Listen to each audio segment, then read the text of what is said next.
Hello everyone. Okay, so this is a video hopefully to explain kind of everything going on with the book confusion, and Blackboard is now having a lot of stuff added to it, so I just kind of wanted to stop and explain everything. So over the summer, two professors at Fort Hays State University published a book on cognitive psychology, which is why the book got changed from the original book that we were using. Like I've said in the emails or the announcements, I've just found out about this change today, and all I have actually right now is PDFs of the book. I don't even actually have the book with me right now. However, I was going to try to just use the Park and Hill book and the Sternberg book together in one Blackboard course, hoping they would kind of match up. However, the books are completely different.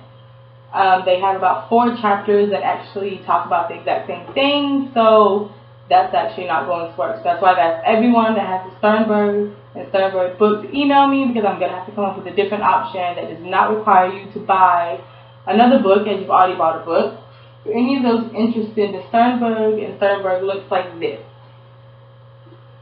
Okay, so this is the one that was listed on my syllabus, and if you emailed me before the class started, this is the one I would have actually told you to buy versus the Park and Hill one. I thought that was actually just a mix-up from the bookstore. However, it just happens to be that I was left out of the loop. So if you have this one, please email me right away. Okay, because I'm putting kind of a group together of people that have this book and giving them a different option, not necessarily to do different work or less work, but just figuring out a way that I can make the work that's done work with this book. And I will be emailing everyone about Tuesday or Wednesday to kind of finalize that. Secondly, the Blackboard course is going to start looking really different. It's going to have a lot of stuff added.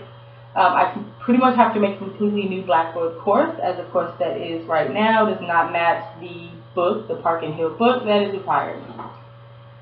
So I am working on that right now. I am going to finish Psych 334 VA tonight, and then I will have that transferred over to VB and VC by tomorrow. So all of that will be worked out. The assignments are pretty much the same. You still have CogLab, you have discussion boards, and you have a final project. There's a couple little things that are added differently that the teacher that actually wrote the book has suggested for the course, to make it a bit more creative and a little bit more like you're actually in a classroom versus just the same online class setup that everyone has.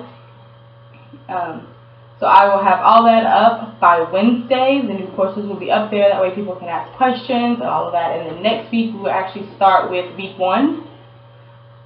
And that way we can kind of just start fresh. So technically this class will start next Monday, which I believe is the 29th.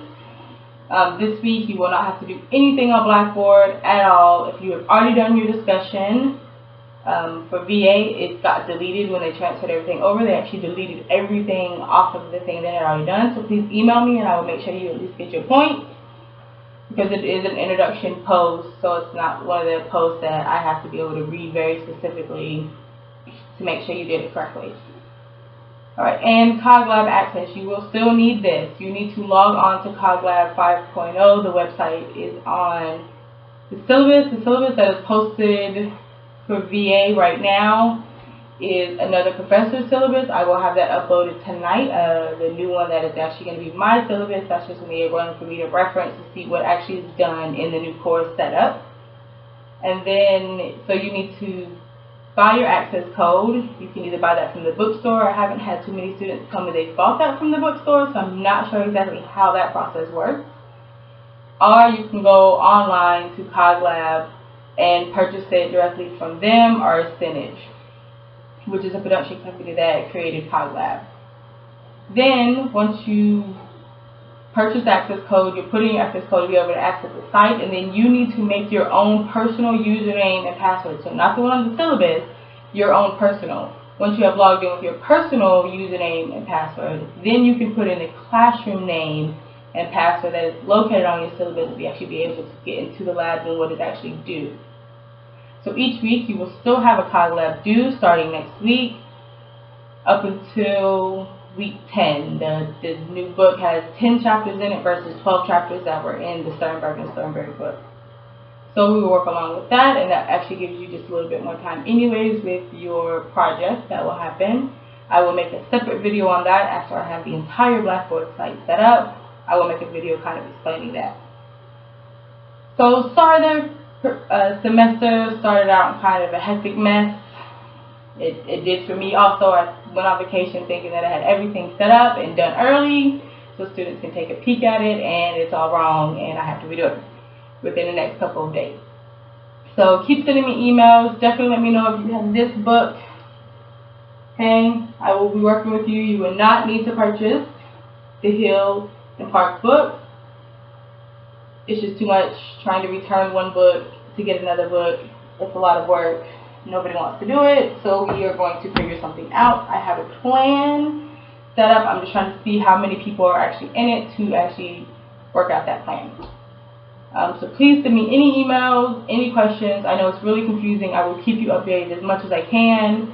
As you've seen, it's going to be 4 announcements or 3 announcements today. So I'm sure I'll send you a bunch more tomorrow. And by Wednesday and Thursday, the Blackboard site will have all of the information that you can kind of look over and have any questions. And if you have any difficulties with that, the new assignments or the way things are set up, you can email me and let me know. We can get all the bugs kind of worked out.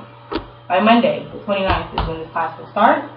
Again, I am very, very sorry about all the confusion, and we will get this worked out and hopefully have a stress-free, no bug semester for the rest of the semester. Okay, have a good day.